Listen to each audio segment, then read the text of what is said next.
கடவுளுக்கு அப்புறம் கடவுளா பாக்குறவங்க நம்ம யாருன்னு கேட்டீங்கன்னா ஜோசிக்காரங்க. கரெக்டா?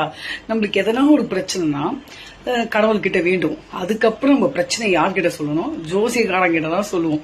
சொல்லி எங்களுக்கு இந்த மாதிரிலாம் பிரச்சனை இருக்கு, இதெல்லாம் எப்பதான் தீரும்னு எனக்கு தெரியல, தயவு செஞ்சு என்னுடைய கட்டத்தையோ இல்ல என்னுடைய கை ரேகையோ இல்ல ஏதோ ஒண்ணு பார்த்து என் முகராசியோ இல்ல ஏதோ ஒண்ணு பார்த்து நீங்க சொல்லுங்கன்னு சொல்லுவோம். அதுக்கு அவங்க என்ன சொல்லுவாங்கன்னா, இந்த மாதிரி எனக்கு ஒரு பிரச்சனை இருக்கு, இவ்வளவு கஷ்டம் இருக்கு, இது எப்பதான் தீரும்னு கேட்டா அவங்க சொல்லுவாங்க, இது உனக்கு 7.5 வருஷம் இருக்கு, இது ஒரு 2 வருஷம் இருக்கு, இன்னும் ஒரு 2 மாசத்துல உனக்கு சரியாயிடும், இவர் வராரு, குரு பகவான் வராரு, எல்லாம் வராங்க, சூப்பர் ஆயிடுவாருன்னு சொல்லுவாங்க.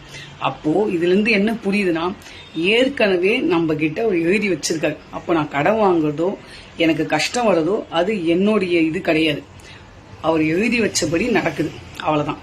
அப்ப இதுக்கெல்லாம் நான் காரணம் கிடையாது. இனி நல்லா கஷ்டத்தை மட்டும் நம்ம மேல இருக்கிட்ட சொல்லக்கூடாது. இனி நீ நல்லா இருந்தாலும் அவர் எழுதி வச்சபடிதான் இருக்கும்.